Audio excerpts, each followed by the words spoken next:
కొడంగల్ వేదికగా తెలంగాణ సీఎం రేవంత్ రెడ్డికి సవాలు విసిరారు BRS working president KTR. Rythu Bandhu, రుణమాఫీ సహా అనేక హామీలు అమలు చేశామని చెబుతున్న సీఎం రేవంత్ రెడ్డి దమ్ముంటే కొడంగల్ ఎమ్మెల్యే పదవికి రాజీనామా చేసి మళ్లీ గెలవాలన్నారు. బీఆర్ఎస్ ఆధ్వర్యంలో నిర్వహించిన రైతు దీక్షలో పాల్గొన్నారు ఆయన. ఉప ఎన్నికల్లో బీఆర్ఎస్ మెజార్టీ 50,000కు 1 తక్కువైనా తాను రాజకీయ సన్యాసం తీసుకుంటానని ఛాలెంజ్ విసిరారు కేటీఆర్.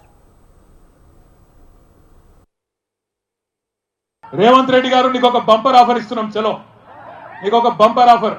నువ్వు అంటున్నావు కదా నేను కుల గణన చేసిన బీసీలందరూ సంతోషంగా ఉండరు, నేను రైతు బంద్ వేసిన రైతులందరూ సంతోషంగా ఉండరు, రైతు కూలీలకు పైసలు వేసిన వాళ్ళు సంతోషంగా ఉన్నారు, అందరు ఇండ్లకు కాయిదాలు ఇచ్చిన పేదోళ్ళందరూ సంతోషంగా ఉన్నారు అంటున్నావు కదా. దమ్ముంటే రేవంత్ రెడ్డి కొడంగల్ ఎమ్మెల్యే పదవికి రాజీనామా చేసి మళ్ళీ ఇక్కడికి రా, ఎవరు గెలుస్తారో చూద్దాం. నీకు మాటిస్తున్నాం. మేము ఇంతమంది రాము, నువ్వు భయపడకు. మేము ఇంతమంది రాము ప్రచారంకు. మా పట్నం నరేందర్ రెడ్డి నామినేషన్ వేసి ఇంట్లో కూర్చుంటాడు, బయటికి కూడా రాడు. మేము జిల్లా నాయకులం కొంతమందిని తిరుగుతాం. గెలుచుడు కాదు నేను చెప్పేది. 50,000కు 1 ఓటు తక్కువ వచ్చినా నేను రాజకీయ సన్యాసం చేసి మళ్ళా రాజకీయంలో కూడా ఉండా. ఇది వాస్తవం. ఈరోజు కొడంగలే కాదు రాష్ట్రం మొత్తంలో వాస్తవం ముఖ చిత్రం ఇది. రేవంత్ రెడ్డి గారు నీకు ఒక బంపర్ ఆఫర్ ఇస్తున్నాం. చలో నీకు ఒక బంపర్ ఆఫర్. నువ్వు అంటున్నావు కదా నేను కుల గణన చేసిన బీసీలందరూ. రైతులందరికీ పూర్తిగా రుణమాఫీ అయిందా అని ప్రశ్నించారు కేటీఆర్. రాష్ట్రంలో పూర్తిగా రుణమాఫీ చేసేందుకు 49,500 కోట్లు అవసరమని తెలిసినా ఎప్పటికప్పుడు సీఎం రేవంత్ రెడ్డి మాటలు మార్చారని ఆరోపించారు. అయిందా రుణమాఫీ? ఏడ మొదలైందో తెలుసా రుణమాఫీ కథ? డిసెంబర్ 2023లో రేవంత్ రెడ్డి గారు ముఖ్యమంత్రి కాగానే మీటింగ్ పెట్టింది. మీటింగ్ పెడితే బ్యాంక్ వాళ్ళు చెప్పారు, సారు మరి నువ్వేమో అడ్డంపొడు ఎటువంటి నరికినావు, 49,500 కోట్ల రూపాయలు కావాలంటే 500 తక్కువ 50,000 కోట్లు, 50,000 కోట్ల రూపాయలు కావాలి, ఏడున్నాయి పైసలు అని అడిగింది. అడిగితే ముఖ్యమంత్రి గారు నవ్విండట. నవ్వి అంటే లంకె బిందెలు ఉంటాయనుకొని వచ్చినా లేవు కదా, లంకె బిందెలు ఉంటాయి, నాకు అర్థం కాదు ప్రభుత్వం లేనన్నా అని అన్నాడు. 49,500 కోట్లు. కానీ తెల్లారి ఏమన్నాడో తెలుసా రేవంత్ రెడ్డి ఎక్కడో మీటింగ్ లో మాట్లాడుకుంటా, ఏమున్నదా 40,000 కోట్లు నేను ఒక్క సంవత్సరం కడుపు కట్టుకుంటే అవినీతి చేయకపోతే కట్టి పారేస్తా 40,000 కోట్లు అన్నాడు. అంటే తెల్లారి వరకే 9,500 కోట్లు ఎగిరిపోయింది. మళ్ళా మూడో రోజు క్యాబినెట్ మీటింగ్ పెట్టింది. క్యాబినెట్ తీర్మానం చేసిర్రట. ఏమని? రైతు రుణమాఫీకి 31,000 కోట్లు సరిపోతాయని, ఇంకో 9,000 కోట్లు మింగిన రాయంట. ఆడికెళ్ళి మళ్ళా బడ్జెట్ పెట్టిండు అసెంబ్లీలో. బడ్జెట్లోకి వచ్చే వరకు 26,000 కోట్లు అని పెట్టిరు. మొన్న చూస్తే ఇక్కడనే కొడంగల్కి వచ్చి మాట్లాడుతుండ్రు రేవంత్ రెడ్డి, నేను 18,000 కోట్లు ఇచ్చేసినా అయిపోయింది రుణమాఫీ అని. అవతలనేమో బట్టి విక్రమార్క గారు ఉప ముఖ్యమంత్రి గారు సావు కబురు సల్లగా చెప్పిండు, 18,000 కోట్లు ఎక్కడి, మనం ఇప్పటిదాకా 10-11,000 కోట్లు కూడా వేయలే అని బ్యాంకుల్లో చెప్పిండు.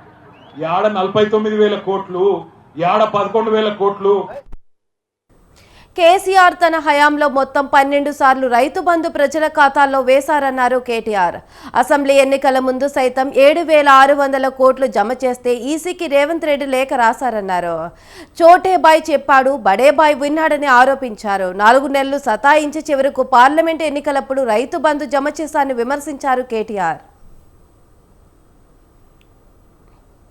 ఒకసారి కాదు, 2 సార్లు కాదు, 12 సార్లు 73,000 కోట్ల రూపాయలు టింగు అనుకుంటా బ్రహ్మాండంగా మన ఖాతాలో పడుతుండే.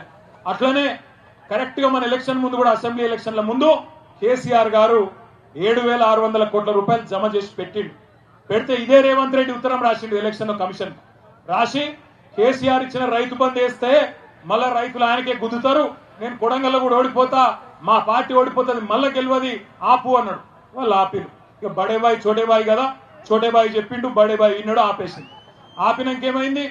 ఆపినాక అదే పైసలు రేవంత్ రెడ్డి ముఖ్యమంత్రి అయినాక మరి వెంటనే ఇయ్యాలి కదా, ఇయ్యలే.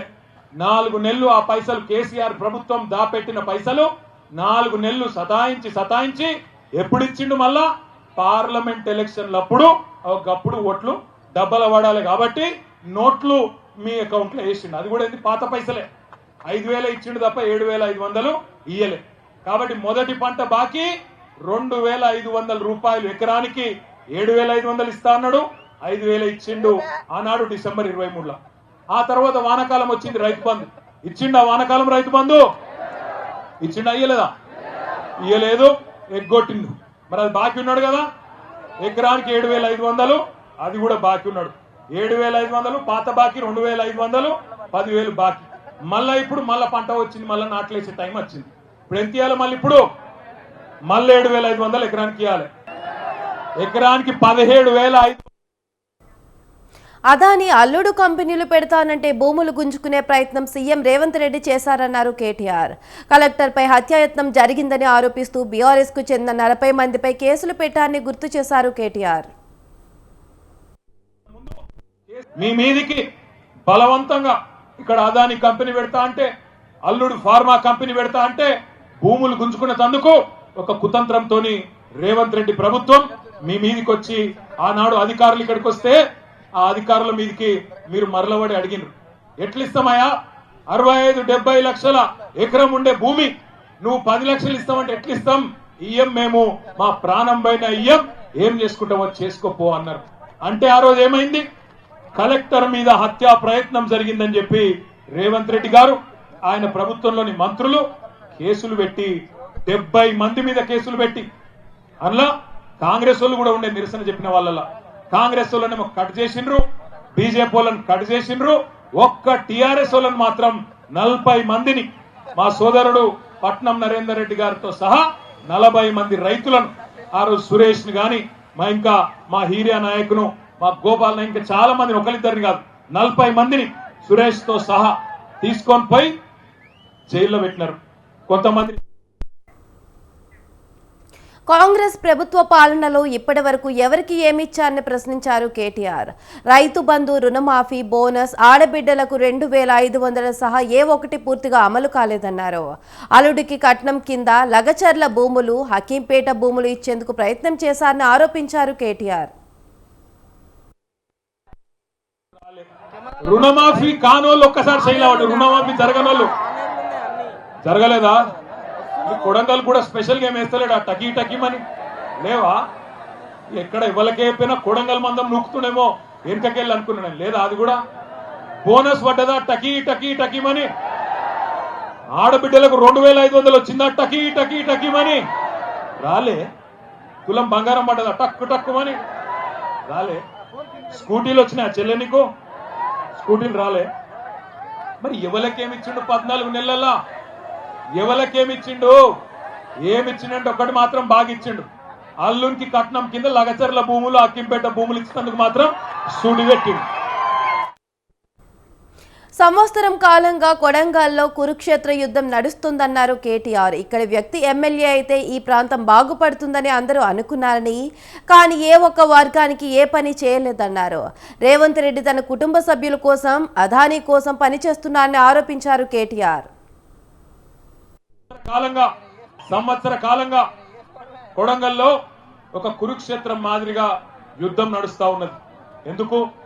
14 నెలల నుంచి మరి మీరందరూ ఆనాడు ఎంతో కొంత ఆశతోని మరి మావోడు ముఖ్యమంత్రి అయితే, మా ఎమ్మెల్యే మా ప్రాంతం బాగుపడుతుందని చెప్పి ఓట్లేసి గెలిపించుకుంటే ఈ 14 నెలల్లో రేవంత్ రెడ్డి గారు ఎవరి కోసం పనిచేస్తున్నారో ఒక్కసారి ఆలోచన చేయండి.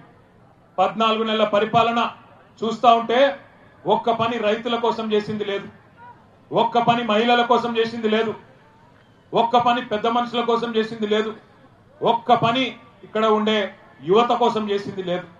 ఎవరి కోసం పనిచేస్తున్నాడంటే అనుముల అన్నదమ్ముల కోసం, ఆయన అల్లుని కోసం, అదానీ కోసం, బావ మరుదుల కోసం, ఆయన కుటుంబ సభ్యులకు 100,000 కోట్లు దోచుకోవడానికి, ఇక్కడ భూములు గుంజుకోవడానికి మాత్రం బ్రహ్మాండంగా పనిచేస్తా ఉన్నాడు.